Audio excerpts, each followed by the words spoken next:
This is a CBS News special report. I'm Kristine Johnson at CBS News headquarters in New York. Harvey is threatening millions of Texans with catastrophic flooding after roaring ashore as a massive Category 4 hurricane Friday night. Harvey has hammered the Gulf Coast with deadly force, devastating winds, relentless rain, and a powerful surge of seawater. And that was just round one. Right now, Harvey is a tropical storm with maximum sustained winds of 45 miles per hour. It is the most powerful storm to hit the United States since 2005, the year of Katrina. Here's the latest of what we know. 2 people are confirmed dead. More than a dozen have been injured. Some 250,000 homes and businesses remain without power across the state.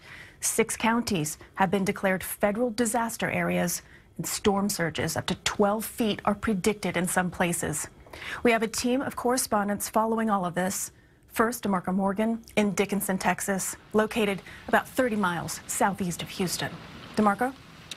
Kristine, the stories are just heartbreaking, the stories that we're hearing. Let me first tell you that there is a family that we just spoke with who said they can't reach their relative. It was a woman and a small baby underneath the bridge that we are standing on right now. They haven't heard from them since. They were talking to them with a cell phone. We actually spotted them trying to search for that family right now. They have been told to back up. But just take a look behind me. You can see that this town, we're about 30 miles east of Houston, is completely underwater. This is just one side that we can show you. And just to tell you about some of the rescues that have been going on underway now with the Coast Guard out here desperately trying to save and help so many people. You have strangers, complete strangers, who are also coming out with their own boats, their own airboats, and trying to get out and help people. We've talked to so many people who have had to rescue people out of cars, out of banks, rescuing babies. You name it, they have been here.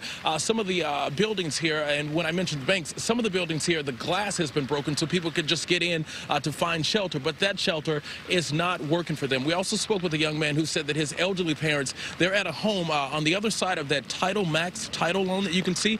They're at a home on the other side of that building in the attic because their home is completely filled with water. There is also another person, another elderly person, who's wheelchair bound. They haven't heard from that person yet. The neighbors have been trying to reach them, and many of the folks' cell phones here, it has been dying. But just look at this water. Norm, if we could show them right here, see how fast that water, it looks like it's moving just a little slow, but when you look at that do not enter sign there, you can tell that it is moving pretty fast, so you do not want to be caught up in this water here.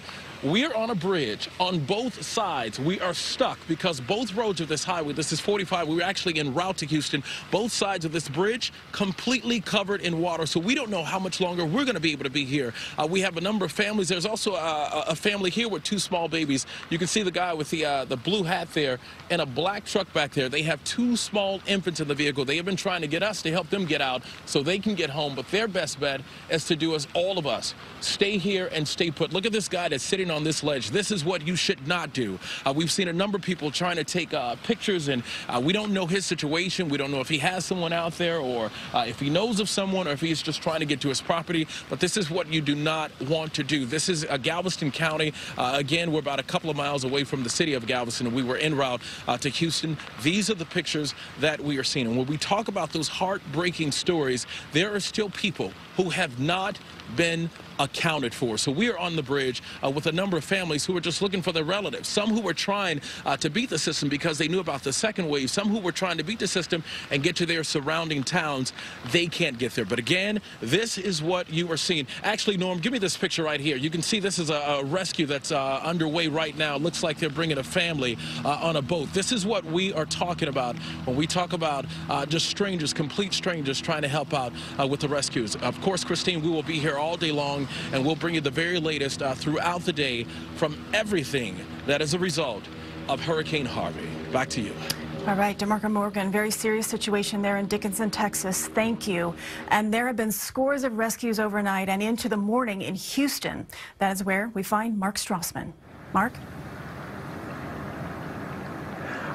Good morning, Kristine. I'm standing in one example of the flash flooding that is all over the city of Houston. You can think of this city as a series of islands, areas completely surrounded by water. That's the, there's an on-ramp to I-10 behind me, and it's the same story in Houston all over the place. You can't get there from here. Everything is completely impassable. I think folks here are waking up to a harsh reality, which is that they see what water is here, they look at the forecast, and they realize that they are in for an extraordinary and potentially traumatic week.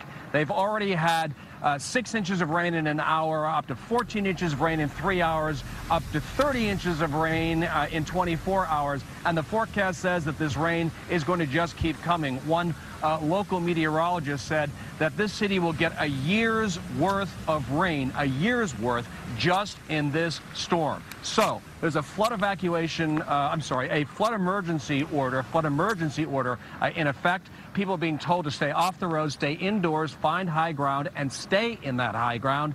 Some people have even been climbing into attics. The police chief says if you're going to do that, you need to bring an axe. Why?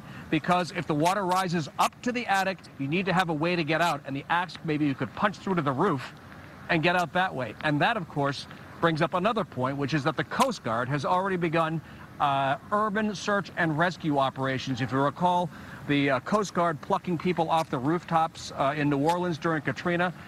The reality is that could become the case here, too, if the rain keeps falling, if the waters continue to rise, and people have no place to go. Christina, truly an emerging crisis here in Houston and for the surrounding areas, too. To think things are going to look worse than they do now, Mark, is just absolutely devastating. Thank you for that update from Houston. And for the latest on Harvey's path, let's turn to Chief Meteorologist Scott Padgett of our CBS station in Dallas-Fort Worth, KTVT. Scott. Good morning, Kristine. We're continuing to see a lot of rain near Houston and Galveston. The Houston area has seen a small little break over the past hour or so, some lighter rain. However, this feeder band about to work back into Houston. Galveston has been seeing a large amount of rain as well. As we take a look at the latest radar sweeps, there are also tornado warnings within these feeder bands. That's the second threat through the day today. Take a look at some of these traffic cameras from the Houston area. The roadways just looking more like rivers. We have another one to show it for you. I-10 at Katy at West Loop, seeing the road just covered by water. Same story at 69 Southwest. You can definitely see a large amount of rain just falling, causing catastrophic flooding in the Houston area. And we're not done. Take a look at the South Houston, more than 20 inches over the past 24 hours. Magnolia Park, 14 inches. Northside Village, about 13 inches. As you take a look, 22 to 16 inches in the last 24 hours. And Tropical Storm Harvey drifting to the south-southeast at 1 mile per hour. By later on today, continue to see it push its way down to the southeast. And the next few days as a tropical depression continuing right over Houston and Galveston, dropping more rain through the end of the week. Possibly another 22 inches of rain expected as we go through this week. Kristine. Scott Padgett at our Dallas-Fort Worth station, KTVT, thank you. And we will have more on Harvey coming up. But in a moment, we will rejoin Jane Pauley in Amsterdam with a special edition of Sunday Morning. For now, I'm Kristine Johnson, CBS News, New York. For news 24 hours a day, go to CBSNews.com.